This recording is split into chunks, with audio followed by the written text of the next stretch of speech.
మార్కులకే smart ఉంటాడు, టాస్కుల్లో చిరుతావుతాడు, మాటలేమి రావతాడు, చేతలకే పైరవుతాడు, స్నేహానికి విలువిస్తాడు, త్యాగాలకు ముందుంటాడు, బిగ్ బాస్ లోనే నంబర్ 1 పడాలాల కళ్యాణ్ లే లే లే.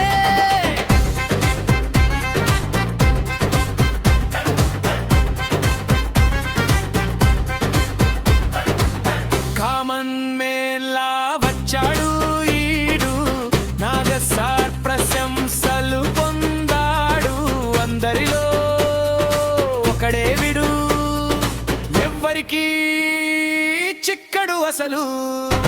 అమ్మకి ఇచ్చిన మాట కోసం కెప్టెన్సీ గెలిచేశాడు, ఫస్ట్ ఫైనల్ లిస్ట్ కొట్టేసే ఏకైక మగాడు విడలే లేలే.